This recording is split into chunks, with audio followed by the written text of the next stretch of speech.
Hey y'all, I'm back. And we're going to get into chapter 3. And our aim today is to think about and look for author's word choice and also imagery, word choice and imagery that the author uses to establish the dehumanizing behavior of those who are dealing with Ruth and Isabel. So ways in which the characters in chains dehumanize or treat badly or unfairly Isabel and Ruth. So how are Isabel and Ruth being treated, and how is that mistreatment illustrated by Halls Anderson? What does she use? What are her word choices or her imagery that she uses to show that these two characters were not treated as humans? Let's get into chapter 3. Join me on page 13, won't you? Guys, make sure you have your book. It's really a good idea to have your book, and I know this is showing to you upside down, but if you read and annotate along with me, or just at least annotate with me, it'll go a long way for your comprehension and exit tickets and also quizzes in class. So let's look at chapter 3. Let's start with Monday, May 27th, 1776. Runaway from the subscriber, living at number 10 Water Street near the New Slip, a Negro girl named Pole, about 13 years of age, very black, marked with the smallpox, and had on, when she went away, a red cloth petticoat and a light blue short gown, homemade. Whoever will take up and secure the said girl so that the owner may get her shall be handsomely rewarded. Newspaper advertisement in the Royal Gazette, New York. And guys, I don't know if we talked about this in chapter 1 and 2. We may have discussed this at class. But if you notice, Halls Anderson starts every chapter with a little paragraph, some kind of quote from a primary source document of the time. And that technique is something authors use, and it's called an epigram. So here it is, epigram, E-P-I-G-R-A-M, epigram. This should definitely be in your vocabulary flashcards. So epigram is a short quote that authors use at the beginning of a chapter. And so these are called epigrams. I would annotate that if I were you. Make sure you have a little annotation here that says epigram. And again, the spelling is E-P-I-G-R-A-M. Epigram. Sounds like a test question. What is an epigram? And your answer would be a short quote at the beginning of a chapter. All right. The snake took us to Miss Mary's house to collect our blankets and 2 small shoes, but nothing else. We couldn't take Mama's shells, nor Ruby's baby doll, made of flannel bits and calico, nor the wooden bowl Papa made for me. Nothing belonged to us. So here we have our first piece of imagery. Obviously, I'm giving you the first one. She refers to Robert Finch as a snake. And if we think about how a snake is deadly, a snake slithers, people are generally afraid of snakes and don't want to be around snakes. So that's word choice. And Halls Anderson very specifically and intentionally uses the image of a snake to describe Robert Finch from Isabel's perspective. And so they've gone back to the house, they've buried Miss Mary Finch and said their last words, and now they're going back to the house and they've been told to gather their belongings. As I folded the blankets, Mr. Robert went out to the privy. There was no point in grabbing Ruth and running. He had a horse and a gun, and we were known by all. I looked around our small room, searching for a tiny piece of home I could hide in my pocket. What to take? Seeds? On the hearth stood the jar of flower seeds that Mama had collected, seeds she never had a chance to put into the ground. I didn't know what they grow into. I didn't know if they grow at all. It was a fanciful notion, but I uncorked the jar, snatched a handful, and buried it deep in my pocket just as the privy door creaked open. As the wagon drove us away, Ruth turned to see the little house disappear. I pulled her into my lap and stared straight ahead, afraid that if I looked back, I might break. So I think some very important things are happening in these first two paragraphs. One, they've been told to collect their belongings, but by belongings, he meant just their blankets and shoes. So the girls aren't allowed to take any piece of themselves or what they've known as home or their mom with them. And that in and of itself is dehumanizing. Imagine if you suddenly had to leave your home and the only thing you could take are the shoes you have on your feet and one blanket.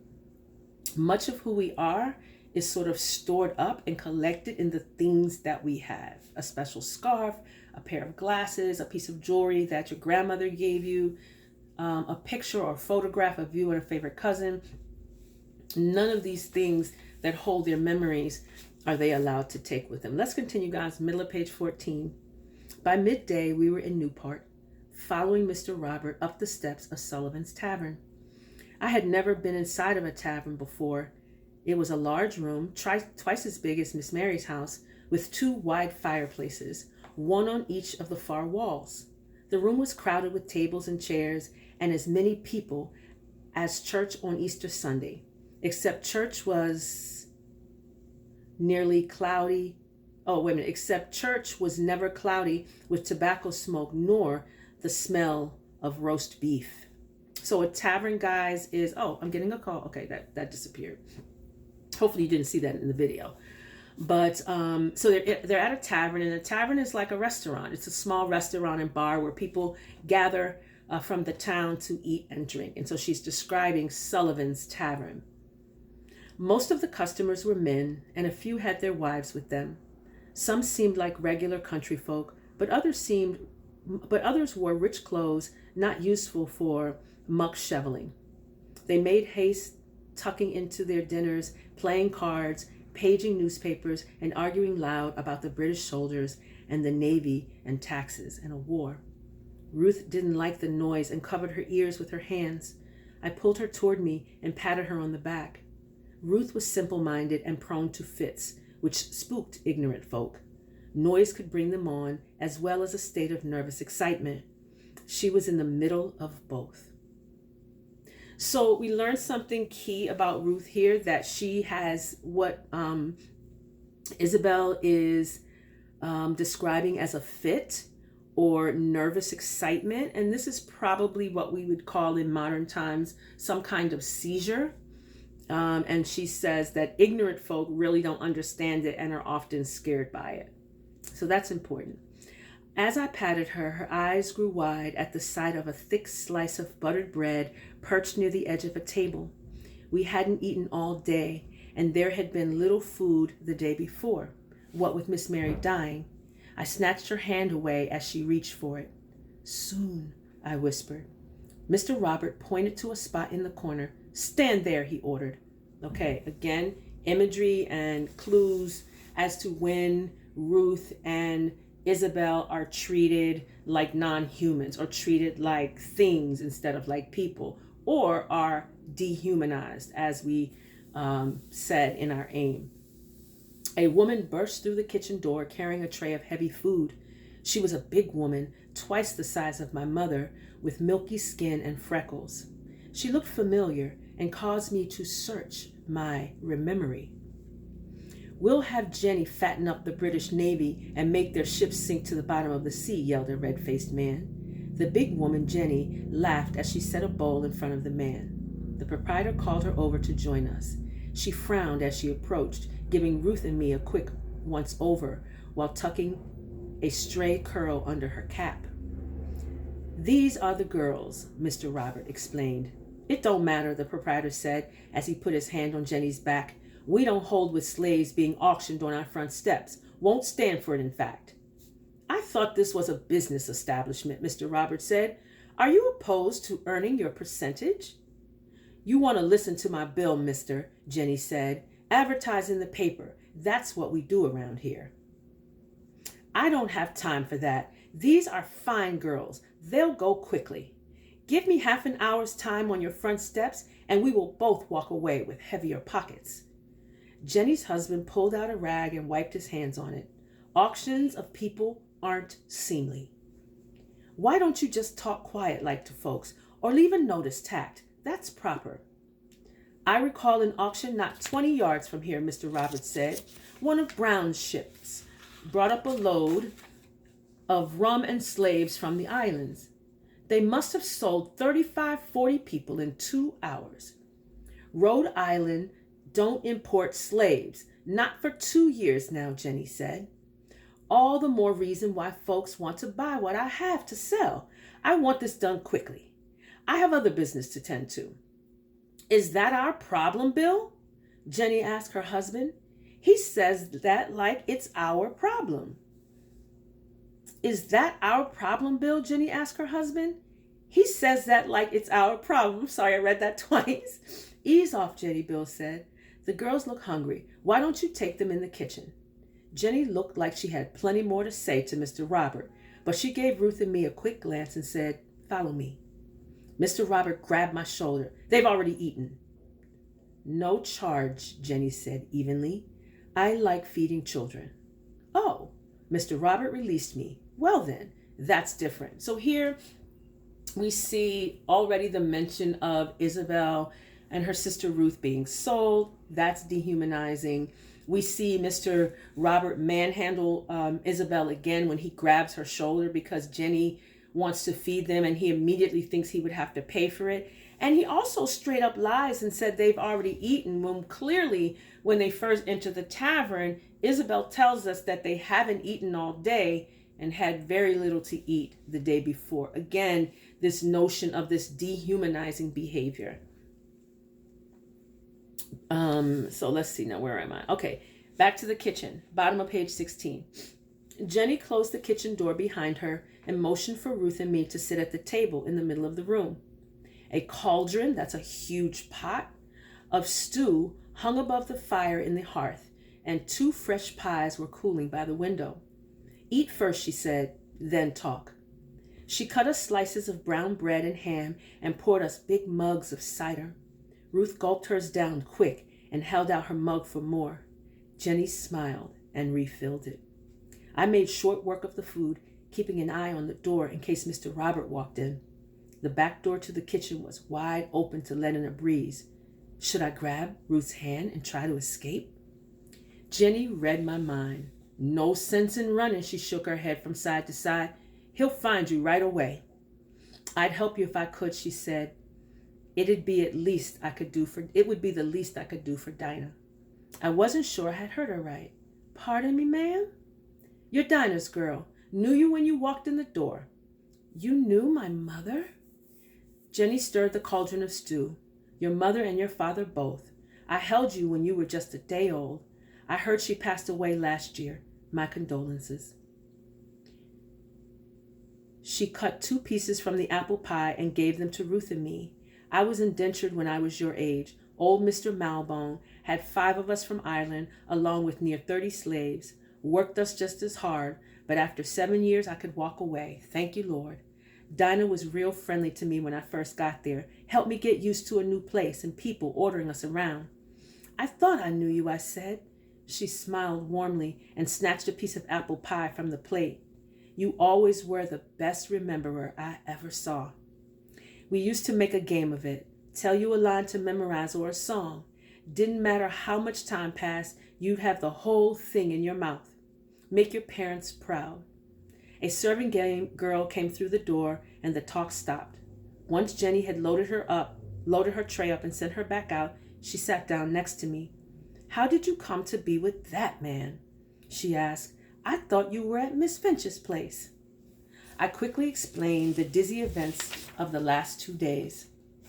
There's no telling what happened to the lawyer, Jenny said when I finished. Boston is a terrible confusion. First the King's Army, now Washington's. What should I do? I asked. The words came out louder than they should have. Jenny gently covered my mouth with her hand. Shh, she warned. You gotta use your head.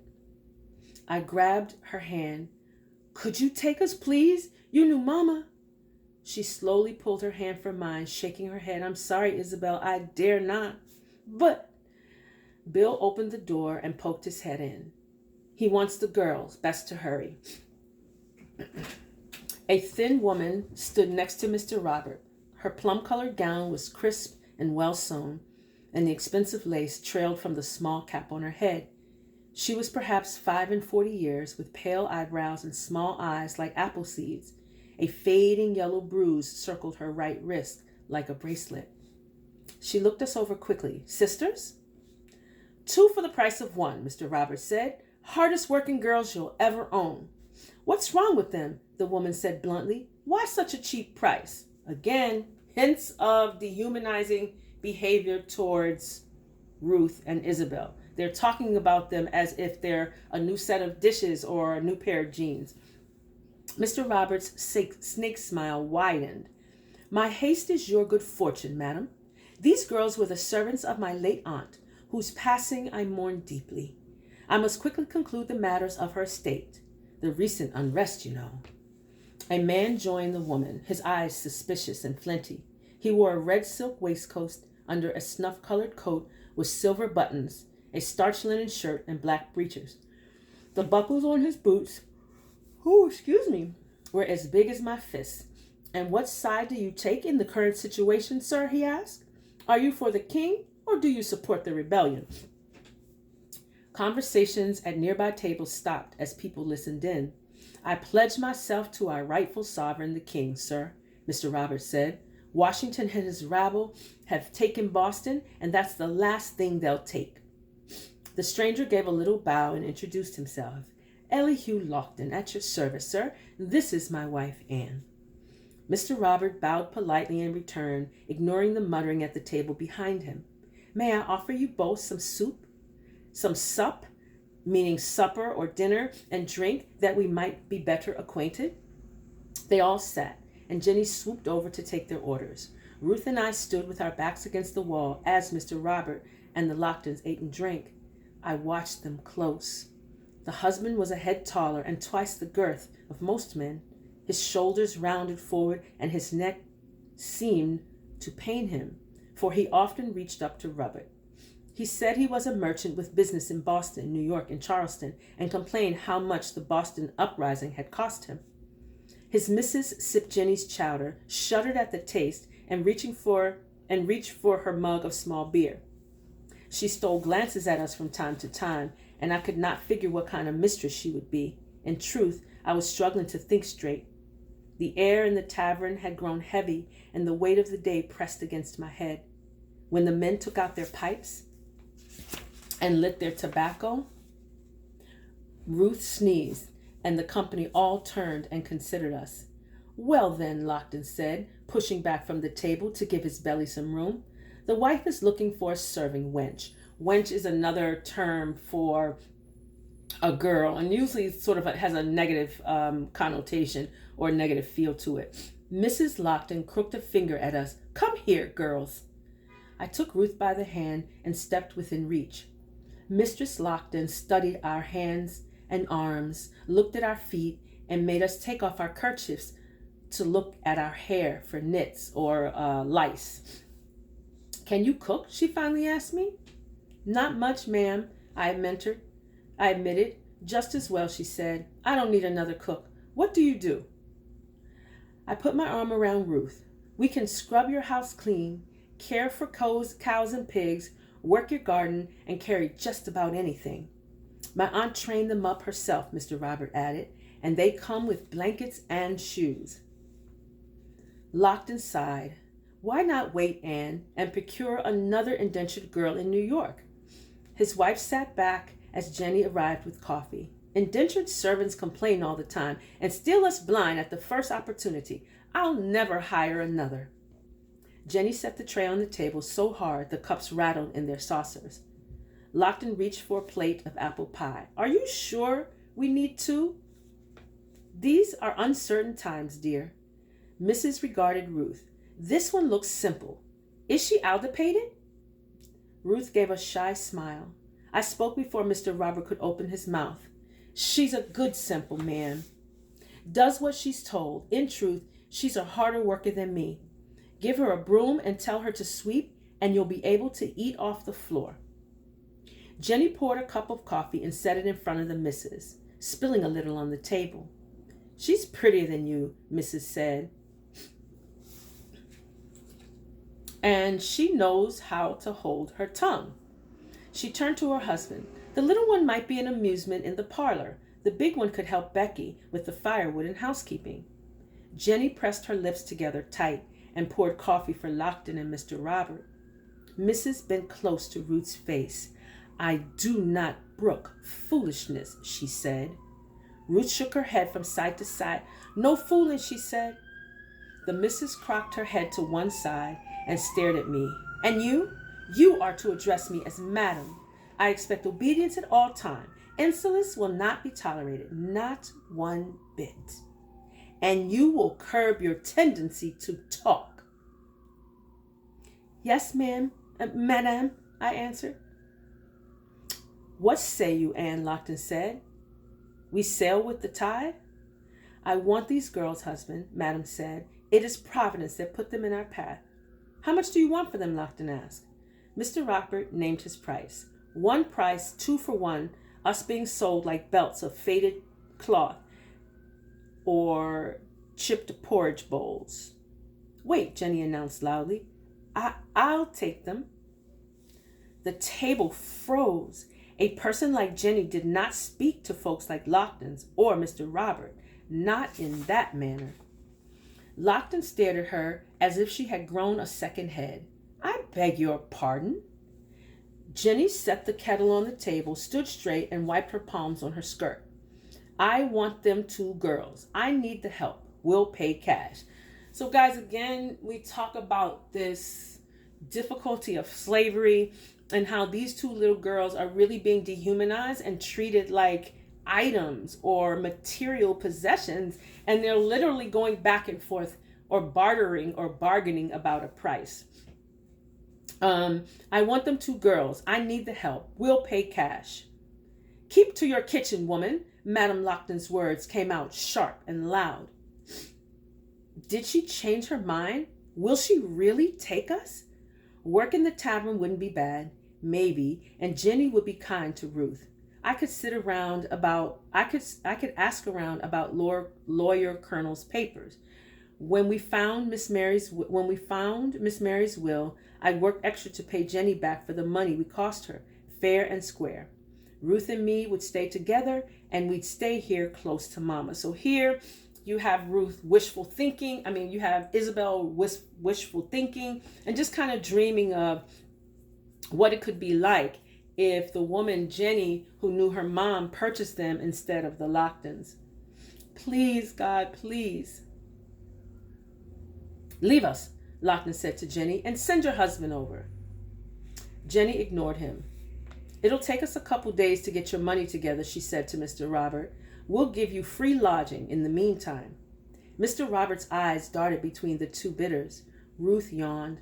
I crossed my fingers behind my back. Please, God. Please, God. God, please. Madam Lockton flicked crumbs on the floor with her handkerchief. Dear husband, she said, these girls are a bargain at double the price. With your permission, might we increase our offer 2-fold? Lockton picked at his teeth. As long as we can conclude this business quickly. Madam stared at Jenny. Can you top that offer? Jenny wiped her hands on her apron, silent. Well, Madam Lockton demanded. Jenny shook her head. I cannot pay more. She bobbed a little curtsy. My husband will tally your account. She hurried for the kitchen. We had a little auction here after all. Such impudence is disturbing, Lockton said. This is why we need the king's soldiers to return. He pulled out a small sack and counted out the coins to pay for us. I thank you, sir, for the meal and the transaction. You may deliver the girls to the Harrisbourne, if you please. Come now, Anne. Madam Lockton stood, and the men stood with her. Good day to you, sir. As the Locktons made their way through the crowded room, Mr. Robert dropped the heavy coins into a worn velvet bag. The thudding sound they made as they fell to the bottom reminded me of the clods of dirt raining down on a fresh coffin. Ruth put her arm around my waist and leaned against me. So again, in chapter 3, you're looking for those intentional word choices that Halls Anderson is making, as well as imagery she uses to reveal how Isabel and Ruth are being treated by the Locktons, and just by it, just in general, how they were treated as slaves. Guys, really cool reading with you. Don't forget the word that we learned, epigram. That's a short quote at the beginning of a chapter of a story. It's been real. I'm out.